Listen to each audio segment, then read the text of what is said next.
할렐루야. 오늘 거룩한 날입니다. 복된 날입니다. 사랑하는 성도 여러분들이 하나님 앞에 나와서 예배를 드리고 방송을 통해서 이 말씀을 듣는 모든 성도들에게 오늘 말씀의 은혜가 임할 줄을 믿습니다. 오늘은 성령 강림 주일입니다. 오늘 본문에 있는 말씀 사도행전 10장 1절에서 48절까지 있는 말씀을 통해서 차원이 다른 가정에게 임했던 이 성령의 말씀입니다. 그럼 먼저 우리가 상고해야 될 것이 뭐냐면 차원이 다른 가정에 대해서 먼저 말씀을 드리려고 합니다. 앤서니 멜로라는 사람이 쓴 종교 박람회라고 하는 책이 있습니다. 이 책의 내용을 보면 예수를 믿은 지 얼마 되지 않은 그리스도인에게 친구가 물어봅니다. 너 그리스도인이 되었다면서? 나 그리스도인이 됐어. 예수를 믿게 되었어. 그렇다면 예수에 대해서 잘 알겠구만. 예수님은 어디에서 태어났니? 그건 잘 모르겠는데. 예수님이 몇 살 때 세상을 떠났니? 그것도 잘 모르겠는데. 아니 너 그러면 예수를 믿는다고 하면서 예수에 대해서 아무것도 모르고 무슨 예수를 믿는다고 얘기할 수가 있겠느냐. 그때에 그 친구가 이렇게 얘기합니다. 그래, 내가 예수님에 대해서는 정확히 아직은 잘 몰라. 그렇지만 내가 분명히 얘기할 수가 있는 것은 나는 예수를 믿고 교회에 다니면서 달라진 것이 있어. 그것은 바로 뭐냐면 하나님이 기뻐하는 것이 무엇인가를 알게 되었고, 그 다음에는 나 자신에게 변화가 왔다라고 하는 사실이야. 내가 변화받은 거야. 너도 알다시피 내가 얼마나 술을 좋아했니? 내가 얼마나 세상적으로 쾌락으로 놀았니? 그런데 예수를 믿고 나부터는 그런 생활이 전부 다 싫어졌고 하지 않았고 결국은 나는 변화된 모습으로 살게 되었어. 과거에는 원망과 불평 속에서 살았지만 이제는 얼마나 감사한지 몰라. 얼마나 기쁜지 몰라. 그래서 나의 삶이 얼마나 행복한지 몰라. 더 중요한 것은 하나님이 나를 사랑하고 계시다고 하는 것을 나는 알게 되었어. 변화된 나의 모습으로 살게 되니까 우리 가정이 또 변화되더라고. 과거에는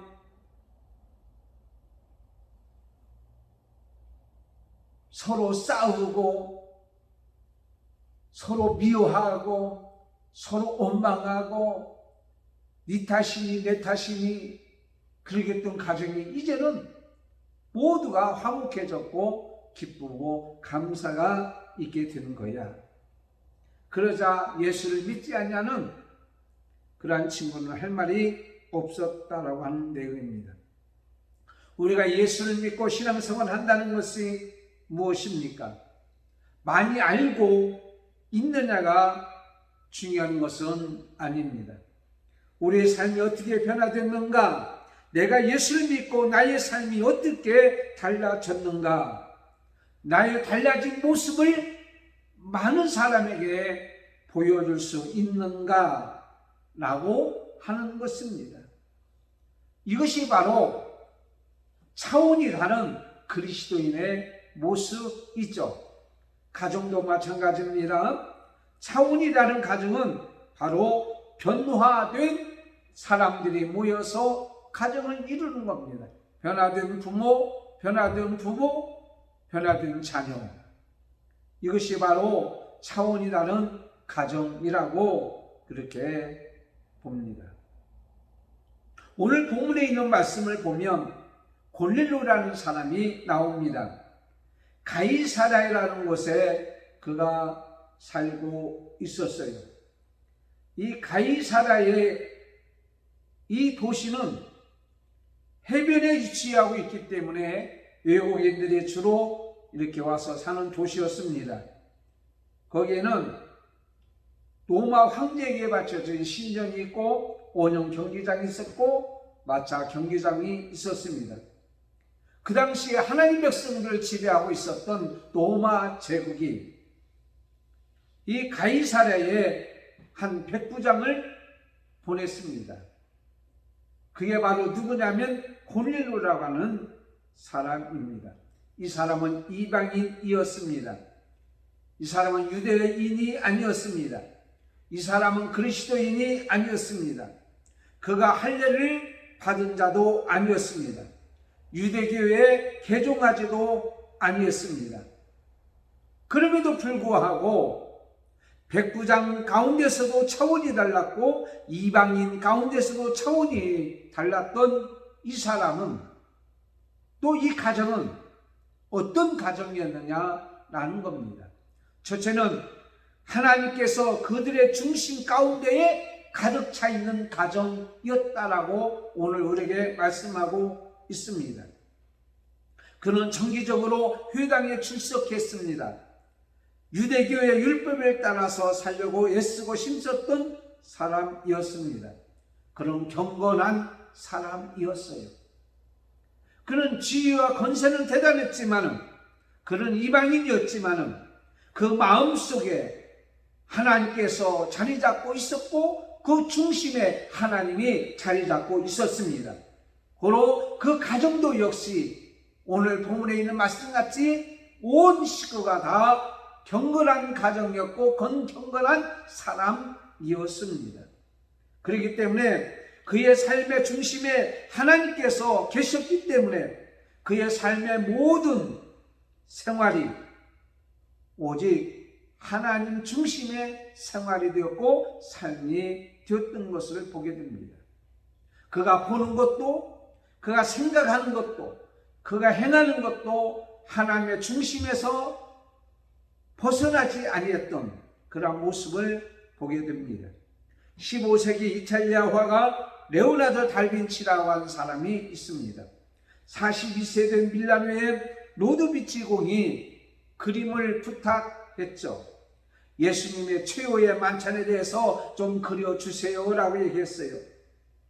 그가 예수님의 최후의 만찬의 그림을 정성을 다하여 이렇게 그렸어요. 그리고 나서 스스로 보기에도 감탄이 온 거예요. 야, 그림 잘 그렸다. 그리고 친구에게 보여줬습니다. 친구야, 이 그림을 한번 평가해봐라. 잘 그렸지? 그랬더니 그가 하는 얘기가 너무 잘 그렸네. 좌우에 배치된 예수님의 제자의 모습도 참 잘 그렸고 그보다 예수님의 손에 든 이 은잔이 가장 아름답다. 참 잘 그렸다. 이렇게 얘기했어요. 그때에 그 말을 듣는 그 레오나르도 다빈치는 그 그림을 순식간에 물감으로 다 칠해버렸어요. 깜짝 놀랐습니다. 친구가 아니 그렇게 오랫동안 힘들게 그린 그림을 왜 그렇게 망치는가? 이렇게 잘 그린 그림을. 그때에 그가 하는 얘기가 이 그림의 중심은 예수님이어야 돼. 예수님이 중심이어야 돼. 자녀 중심이 아니야. 제자가 중심이 아니야. 예수님의 중심이어야 되는데 예수님보다 다른 것이 더 이렇게 중심이 되어 있으면 이것은 하나님이 기뻐하지 아니해. 저는 목사로 살아가면서 솔직히 이렇게 하나님이 내 중심에 계셔서 나를 주장하고 있고 나의 주인이 되셔서 모든 삶을 다 책임지어 주시고 주관하고 계시는지 곰곰이 한번 생각해 보았습니다. 우리의 신앙인의 삶은 예수님이 중심이 되어야 하고 예수님의 가장자리에 계셔야 되고 예수님이 나의 삶을 움직여야 되고 예수님을 통하여 감동해야 되는데 은잔이 중심이 되면 안 된다는 거예요. 예수님이 액세서리로 전락해버리면 안 된다는 거죠. 우리의 삶의 모든 포커스를 하나님을 향하여 맞추면서 살아갈 때에 바로 이게 복된 삶이고 이게 바로 차원이 다른 사람의 모습이며 또 예수님을 가장 가정의 중심으로 모시고 사는 가정이 바로 차원이 다른 가정의 모습인 것을 우리는 보게 됩니다. 자, 예수님을 중심에 모시고 사는 삶의 모습은 예배하는 삶입니다. 그래서 항상 하나님 앞에 경외하고 오늘 이 고넬료 같이 하나님을 경배하고 하나님을 위해서 하나님이 기뻐하는 일을 위해서 자기의 모든 것을 사용하는 그러한 모습을 우리는 보게 됩니다. 하나님을 경외하고 하나님 앞에 예배하는 자는 그의 삶의 모든 것을 하나님을 높이며 살지요. 그리고 하나님 말씀에 순종하면서 사는 겁니다. 히브리서 11장 7절에 보면 믿음으로 노아는 아직 보이지 않는 일에 경고하심을 받아 경외함으로 방주를 준비하여 그 집을 구원하였으니 라고 말씀하고 있어요. 하나님이 그 마음의 중심 가운데 있는 사람은 그 하나님 말씀에 따라서 순종하면서 움직이며 사는 삶의 모습입니다. 하나님 말씀에 순종하는 삶의 증거가 뭐냐? 이것은 바로 예배로 드러나는 거죠. 그러므로 고넬료 가정은 하나님을 경외함으로 하나님 앞에 경배하며 하나님 앞에 예배하는 그 고넬료의 가정과 같이 우리도 그런 차원이 다른 가정을 하나님께서 원하고 계십니다.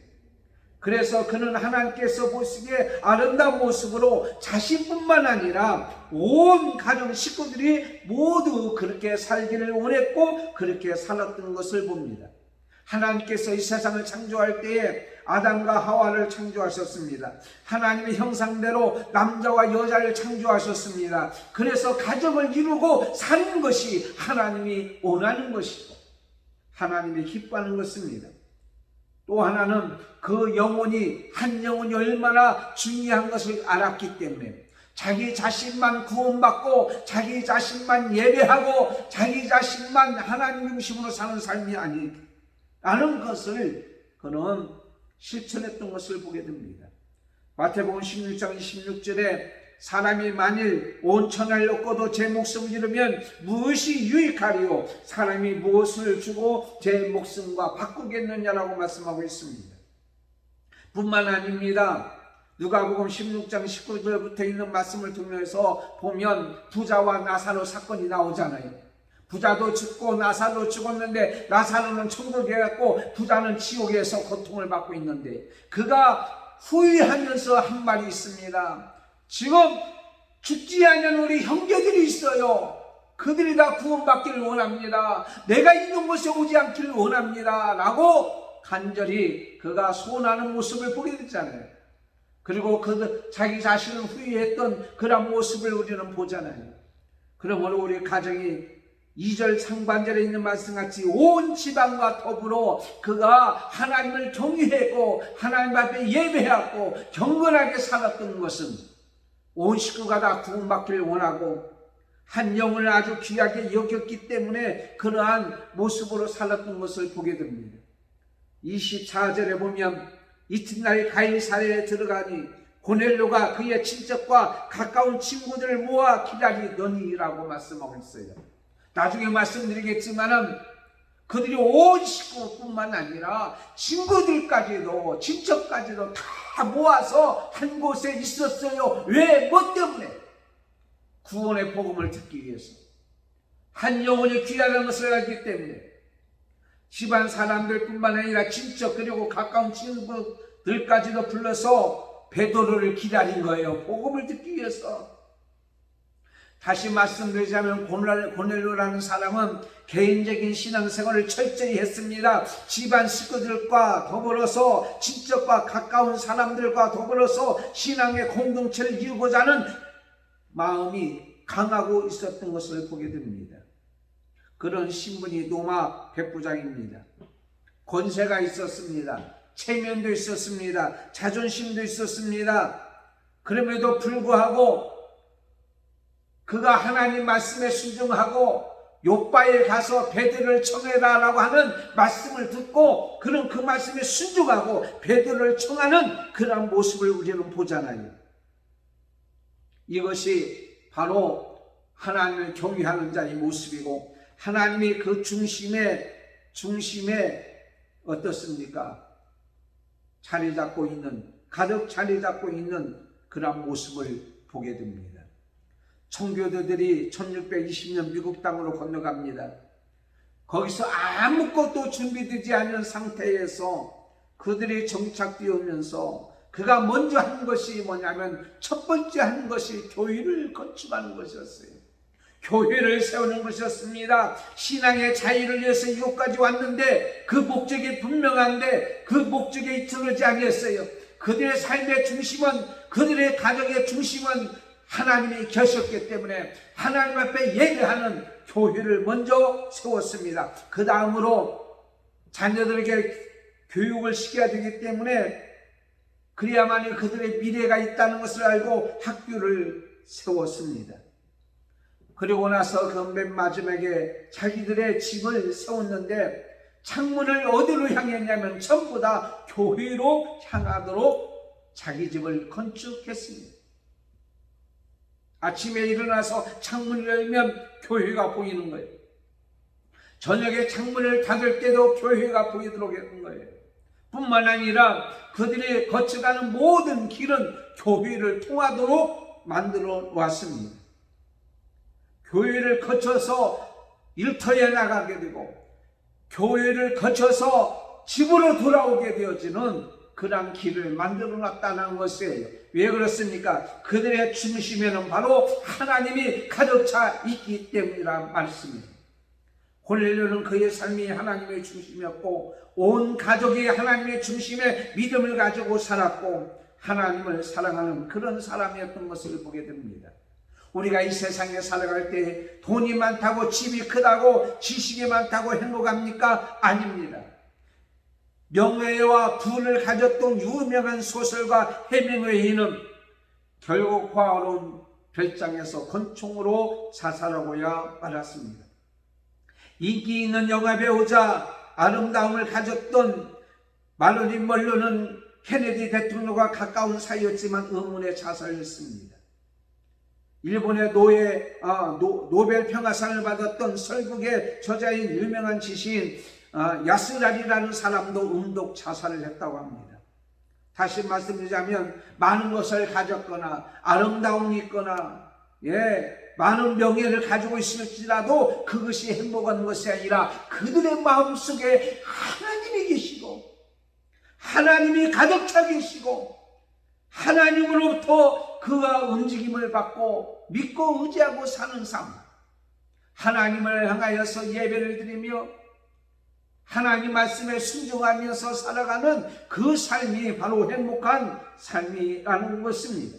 시편 127편에 보면 여호와께서 집을 세우지 아니하시면 세우는 자의 수고가 헛되다고 말씀하셨습니다. 여호와께서 성을 지키지 아니하시면 바시꾼의 경성함이 헛되다라고 말씀하고 있습니다. 하나님이 지켜주는 가정, 하나님이 세워주는 가정, 이것이 바로 행복한 가정이고 이것이 세상 가정보다도 차원이 다른 가정을 우리는 보게 됩니다. 두 번째는 하나님께서 주신 복을 나누는 가정입니다. 고넬료 그는 죄인이었습니다. 그렇지만 그를 많은 사람이 의인이라고 한 것은 인간과의 관계에서 하나님의 사랑을 실천했기 때문입니다. 오늘 말씀해 보니까 이웃을 구제하고 라고 하는 이 말을 보면 분사 형태로 쓰였어요. 다시 말씀드리자면 그가 이웃을 구제하는 것은 이례적으로 단위적으로 하는 것이 아니라 지속적으로 계속 끊임없이 구제했던 것을 보게 됩니다. 어느 때에만 구제한 것이 아니라 항상 필요할 때마다 구제했습니다. 여기에서 백성이라는 말은 당시에 이방인을 얘기하는 것이 아니라 자기 백성을 얘기하는 것이 아니라 유대인들을 얘기하고 있습니다. 다시 말씀드리자면 자기 백성들뿐만 아니라 이방인들까지도 많이 구제한 것을 보면 그는 구제하는 일이 많았다라고 볼 수가 있어요. 자신의 평안과 자신의 집을 이웃에게 개방하여서 하나님 말씀을 듣는 장소로 내놓은 것은 이웃이 필요로 하는 것을 자신의 평안과 자신의 소유와 모든 것을 다 내놓는 그런 사랑의 배려가 있었다는 말입니다. 우리가 입으로 사랑하는 것만 사랑이 아닙니다. 고린도전서 13장 3절에 보면 내가 내게 있는 모든 것으로 구제하고 또 내 몸을 불사르게 내놓을지라도 사랑이 없으면 내게 아무 유익이 없다고 말씀하고 있습니다. 다시 말씀드리자면 고넬료는 사랑하는 마음으로 유대인을 사랑하고 이방인을 사랑하고 이웃을 사랑하는 마음으로 많은 사람을 구제했다라고 오늘 우리에게 말씀하고 있습니다. 오늘 4절 말씀에 내 기도와 구제가 하나님 앞에 상달되어 라고 말씀하고 있어요. 우리가 구제하는 것은 사람입니다. 그런데 사람에게 한 구제가 하나님께 상달되어 기여가 쓴바가 되었다고 하는 것은 사람에게 베풀었지만은 하나님께 드림이 됐다고 하는 것이에요. 하나님께서 우리가 이렇게 말씀하고 계시잖아요. 내 형제 중 지극히 작은 자 하나에게 한 것이 바로 내게 한 것이다. 여러분, 이웃에게 구제하고 선교하고 교회에 필요한 것을 내놓고 협력하고 헌물하는 이 모든 것은 사람에게 한 것이 아니라 바로 하나님께 드리는 것이고 하나님이 기뻐하는 것이었다라고 우리에게 말씀하고 있습니다. 유대인들을 보게 되면 자녀들에게 가르치는 것이 있어요. 그게 바로 구제입니다. 유대인의 전통에 따르면 수입의 10분의 1을 구제하도록 하는 것이에요. 그러므로 자녀들에게 이렇게 가르쳐야 됩니다. 10분의 1은 하나님 앞에 드리는 것이고 10분의 1은 구제하는 것이고 10분의 1은 자기를 낳아주시고 길러주시고 양육해준 부모에게 드리는 것이다. 이렇게 볼 수가 있습니다. 이렇게 하는 것이 바로 올바르다고 봐요. 그게 결코 손해보는 것이 아닙니다. 결국 하나님께서 그렇게 하는 자를 헛되다고 하지 아니하고 부족함으로 하지 아니하고 풍족함으로 능력함으로 채워주는 거예요. 여러분, 신사임당 알잖아요. 5만원짜리 그 사진이 들어가 있는 신사임당. 근데 그의 어머니가 훌륭하다는 거예요.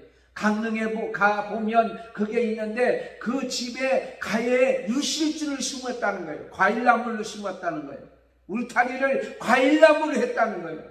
왜 그런가 봤더니 지나가는 나그네를 대접하기 위해서, 나그네가 지나가다 그 과일을 따먹도록 하기 위해서 그렇게 배려하는 그러한 모습, 이것이 바로 신앙의 모습이고 하나님 믿는 사람들이 해야 될 모습이 바로 그런 모습이 아닌가 저는 그렇게 봅니다.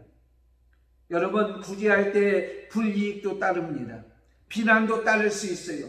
남을 섬기고 베풀어 줄 때에 때로는요 다른 사람으로부터 시기 질투를 당할 수도 있습니다.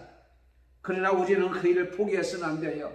예수님을 향하여 향유를 부었던, 예수님을 섬겼던, 예수님을 위해서 내놨던 향유를 어떤 제자는 비판하고 나무랬지만은 예수님은 오히려 칭찬했던 모습을 보게 됩니다. 그 여인은 그 일을 하다가 포기하지 않냐고 끝까지 그 일을 감당했던 것을 봅니다. 여러분, 하나님을 사랑하고 이웃을 사랑하는 사람은 하다가 지칠 줄을 모릅니다. 포기하지는 않습니다. 물론 피곤하고 지칠 수는 있지만은 포기하지는 않아요. 멈추지를 않는 거예요. 여러분, 남한테 베풀고 섬길 때 대가를 바라지 말아야 된다는 겁니다. 내가 저렇게 해주면 저 사람이 나에게 이렇게 해주겠지. 아닙니다. 비록 나에게 저 사람이 안 해줄지라도 우리는 필요한 곳에 내놓을 수 있는 사람, 선한 사마리아인이 강도 만난 자를 도와줄 때에 저 사람이 낫고 나면 내가 저 사람에게 행한 것을 갚아 내가 다시 받으리라는 생각을 하지 아니하고 오히려 저에게 들어간 비용을 내가 다시 와서 다 갚아주리라고 하는 그러한 모습을 우리는 말씀을 통해서 보는 건데, 이것을 하나님께서 우리에게 말씀하시기를 우리도 그렇게 행하기를 하나님께서 원하고 계시다는 사실입니다. 24절에 보면 이튿날 가이사랴에 들어가니 고넬료가 그의 친척과 가까운 친구들을 모아 기다리더니 이렇게 말씀하셨단 말이에요. 다시 얘기하자면 모든 사람들의 친척들이 일시적인 것만 봤더라면 좋아할 수 있지만은 가까이 있는 사람들은 오랫동안 보았기 때문에 그의 진실함과 그의 성실함과 그의 섬김과 그의 나눠짐과 그의 베품이 헛되지 아니한 것을 이 말씀을 통해서 우리에게 가르쳐 주고 있는 것을 보게 됩니다. 요한 웨슬레는 예수께서 우리의 돈주머니를 다스리기까지는 온전한 그리스도인이 될 수가 없다. 하나님이 원하는 것으로 우리 돈주머니를 다스려야만이 온전한 그리스도인이 될 수 있다라고 하는 그런 메시지입니다. 그 다음에 세 번째는 하나님께서 소원을 이루어주시는 그러한 가정입니다. 고넬료는 하나님의 관심을 끈 사람이었습니다. 이방인 중에서 유독 하나님이 기억한 사람이 되었습니다. 그래서 오늘 말씀에 네가 하나님께 기도하는 중에 네 기도가 하나님 앞에 상달리어 기억하신 바가 되었다. 여러분, 여러분의 기도가 하늘나라에 기억되는 사람이 되어지기를 원합니다. 하나님 앞에 갈 때 네가 누구냐? 라고 부른다면 여러분 뭐라고 대답하겠습니까? 나는 오랫동안 한밤길을 섬겼고요. 나는 하나님을 믿었고요. 나는 예배를 참석했고요. 근데 하나님 앞에 가니까 하나님이 네가 누구냐고 부른다면 얼마나 난감하고 당황한 일이 되겠습니까? 그런데 우리를 알 뿐만 아니라 나를 기억할 뿐만 아니라 하나님이 내가 기도한 것도 기억해 주셔서 하나님이 이 땅에서 응답해 준다면 얼마나 행복한 일이냐고요. 오늘 이 고넬료는 그가 기도했던 것이 하늘나라에 상달리어 기억하신 바가 되었다라고 하면서 하나님께서 그에게 말씀하고 있습니다. 욥바에 있는 베드로를 청하라. 왜 베드로를 청하라고 했을까요? 33절에 보니까 내가 곧 당신에게 사람을 보냈는데 오셨으니 잘하였나이다. 이제 우리는 주께서 당신에게 명하신 모든 것을 듣고자 하여 다 하나님 앞에 모였나이다. 왜 베드로를 청했습니까? 왜 하나님이 청하라고 얘기했습니까? 왜 베드로를 청했습니까? 그리고 왜 베드로가 올 때에 온 사람들이 가정의 식구들이 다 그 앞에 모였습니까? 그것은 바로 뭡니까? 그것은 44절 47절에 있는 말씀같이 하나님께서 38절에 있는 말씀같이 나사렛 예수에게 성령과 능력을 기름 붓듯 하셨으니 저가 두루 다니시며 착한 일을 행하시고 마귀에게 들린 모든 자를 고치셨으니 이는 하나님이 함께 하셨습니다. 그리고 나서 그에게 얘기합니다. 복음을 그에게 전합니다. 내가 너에게 전할 것은 바로 뭐냐? 예수 그리스도께서 이 땅에 오시고 예수 그리스도께서 십자가에 들어가시고 예수 그리스도께서 3일 만에 부활하신 그 예수 그리스도 복음을 그에게 전하기 위해서 베드로를 청하게 되었고 베드로를 와서 그 복음을 전했던 것을 우리는 보게 됩니다. 사실은 고넬료는 이방인이었습니다. 그래서 베드로가 가기를 처음부터 원하는 것은 아니죠. 꺼려했습니다. 근데 하나님께서 뭐라고 말씀하세요? 내가 깨끗하게 했는데, 내가 정결하게 했는데 이방인 고넬료를 정결하게 했어요. 깨끗하게 했어요. 그러므로 너는 가서 그에게 복음을 전하라. 이로 인해서 이 베드로는 그 말씀에 순종하고 그에게 가서 예수 그리스도의 복음을 전했던 것입니다. 다시 말씀드립니다. 고넬료와 그 가정의 온 식구들이 기도하고 소원하는 것이 무엇이었냐면 비록 이방인이었지만은 구원의 복음 예수 그리스도에 대해서 자세히 알기를 원했고 듣기를 원했고 그 예수를 믿고자 하는 마음이 간절했고 그 소원이 하늘나라에 상달리어 기억하신 바가 되었다라고 오늘 우리에게 말씀하고 있는 것이란 말이에요. 사랑하는 성도 여러분, 여러분의 가정의 소원이 이루어지기를 원합니다. 그 소원이 과연 무엇입니까? 그것이 바로 예수 그리스도의 구원의 복음의 소원이에요. 그래서 여러분의 가정과 식구들이 다 예수 믿고 구원의 역사가 이루어질 줄을 믿습니다. 그런데 하나님께서 우리에게 말씀하십니다. 너희는 먼저 그의 나라와 그 의를 구하라. 마태복음 6장 33절에 우리에게 말씀하고 계시잖아요. 그가 복음을 구했더니 하나님께서 오늘 우리에게 주시는 말씀이 뭡니까? 성령이 그에게 임했다라고 우리에게 말씀하고 있어요. 온 식구에게 성령을 기름으로 부어주셨던 것을 보게 됩니다. 사랑하는 성도 여러분, 오늘은 성령 강림 주일입니다. 사랑하는 가정들이 여러분의 심령에, 여러분의 가정에, 여러분의 삶 속에 이 성령이 임하기를 원합니다. 성령 충만받기를 원합니다. 이게 차원이 다른 가정의 행복한 모습이라는 거예요. 고넬료 가정은 이방인이었어요. 유대인도 아니었어요. 그리고 그는 권세가 있는 자였어요. 백부장이었어요. 그들을 지배하는 자들이었어요. 그러니까 그가 행하는 일에 제약이 있을 수가 있어요. 그가 백성들을 다스리는 일에 불편함이 있을 수가 있어요. 그러나 이 모든 것을 다 내려놓고 그가 예수 그리스도의 복음을 듣기를 원했고, 그래서 베드로를 청했고, 베드로가 전해준 복음을 듣고 그를 믿으니 성령이 임했어요. 더 좋은 것을 하나님께서 그 가정에 허락해 주었던 이 복된 모습을 보게 됩니다. 사랑하는 성도 여러분, 요한 웨슬리의 어머니는 17 자녀를 기르면서 내가 무서운 것을 가르쳤습니다. 아이들에게 자기 고집을 부리지 않고 부모님께 순종하는 것을 가르쳤습니다. 그리고 하나님 말씀에 순종하고 하나님 말씀대로 살기를 가르쳤습니다. 우리가 잘못된 것은 버려야 됩니다. 백부장이었지만 자기가 잘못 살았고 잘못된 것은 버렸습니다. 그리고 그는 예수 그리스도의 복음을 듣기를 소원했고, 그랬을 때에 성령이 그 가운데 충만히 임했고, 결국 이로 말미암아서 그의 삶은 변화된 아름다운 삶이 되었고 그 가정이 되었던 것을 우리는 보게 됩니다. 사랑하는 성도 여러분, 성령은 우리 속에 임하여서 성령이 우리 가운데 임할 때에 우리는 이 땅에서 더 복된 삶을 살 수가 있습니다. 영국의 제임스 왕이 나라를 통치했을 때 참으로 괴롭고 힘든 일이 많았어요.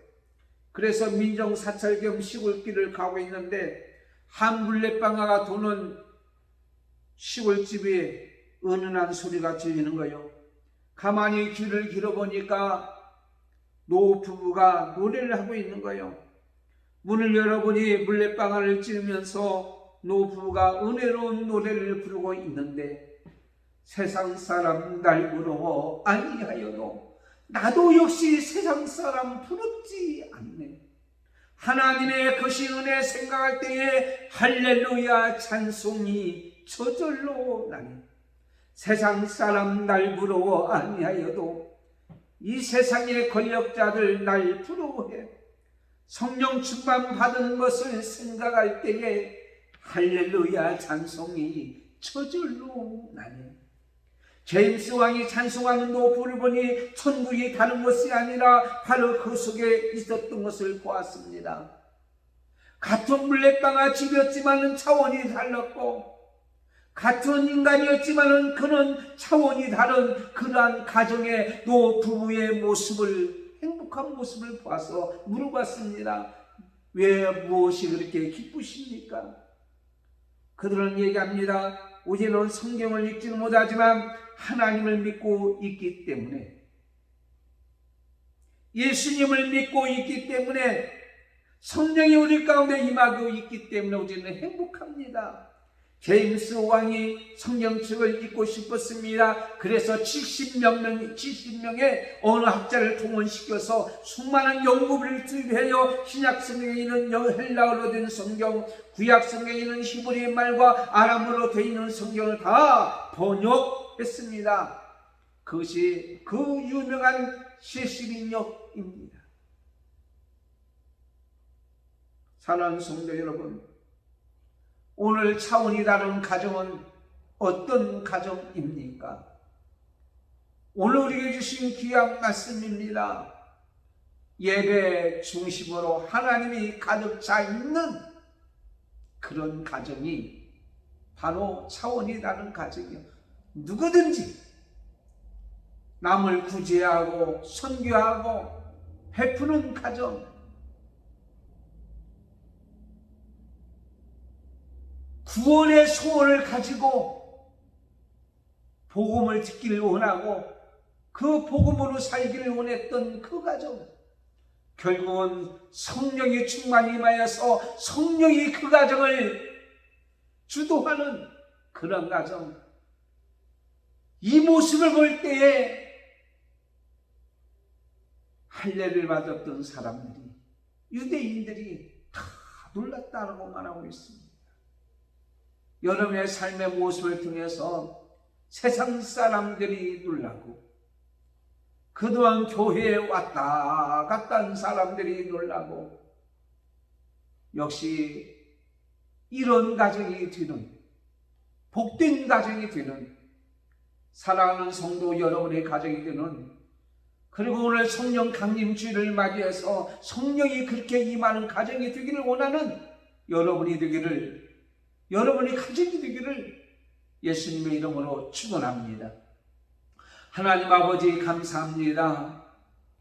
5월달은 가정의 달이었고 오늘 성령 강림 주일을 맞이해서 차원이 다른 하나님이 가득 차 중심에 있는 가정, 경건한 가정, 하나님 앞에 경배하며 예배하는 가정, 자신만을 위해서 사는 것이 아니라 이웃을 위해서, 불쌍한 사람을 위해서, 필요한 곳을 위해서 내놓을 수 있는 이런 가정, 온 식구들이 하나님 앞에 나와 구원을 받고 믿음으로 승리하고 변화받기를 원하는 가정, 성령이 충만히 역사하는 가정 되기를 원하는 우리의 소원이 예수 안에서 이루어지는 복된 일이 있게 해 주시옵소서. 코로나19 바이러스가 완전히 물러갈지어다. 백성이 효연 있게 해주시고 치료제가 치료의 역사가 있게 해주시고 오늘도 한 달 승리하기를 원합니다. 그리고 2부 예배 시간에도 하나님의 영이 임하여 주셔서 오늘 말씀을 통하여 크신 은혜가 그 예배 가운데도 임하게 해 주시고 오늘도 함께해 주옵소서. 예수님의 이름으로 기도드리옵나이다. 아멘. 강구드리겠습니다. 이제 5월달이 오늘 마지막 줄이고 다음 주는 6월달로 갑니다. 다음 달 6월달 강주는 나라와 민족을 위해서 기도하는 달입니다. 봉사위원은 주보에 나온 대로 그대로 수고해 주시고 섬겨 주시길 바랍니다. 6월달 얼상 예배가 6월 1일 화요일날 새벽 5시에 있습니다. 오늘 성령 강림 주일입니다.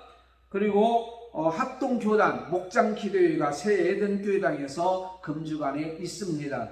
위에서 기도해 주시길 바라고 유튜브를 통해서 방송을 통해서 이 영상으로 말씀 듣기를 원하고 매일 성경 큐티는 여러분에게 이렇게 보내드리는 그 말씀 그리고 주부에 나와 있는 매일 성경 묵상을 큐티로 이렇게 묵상하고 은혜가 있기를 바랍니다. 오늘 하루도 승리하기를 바라고 예수 그리스도 안에서 참 평강을 누리며 오늘 말씀같이 차원이 다른 이런 복된 가정이 되기를 예수님의 이름으로 축원합니다.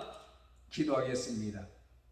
지금은 우리 주 예수 그리스도의 인내와 하나밖에 없는 아들을 이 땅에 보내시며 사랑의 추적을 아끼지 아니하시는 하나님의 사랑하심과 성령님의 감동, 감화, 교통, 인도, 충만, 교제하시니 오늘 귀한 주일 성령 강림 주일을 맞이해서 차원이 다른 가정, 하나님이 그 중심에 가득 차 있는 가정, 이웃을 사랑하는 마음이 가득 차 있는 가정, 그리고 성령이 충만하고 구원의 역사가 있는 복된 가정 되기를 원하는 저들 머리와 자녀들과 교회와 그리고 한국교회와 전세계 교회와 예배하는 모든 자 머리 위에 지금부터 영원토록 함께 있을지어다. 아멘.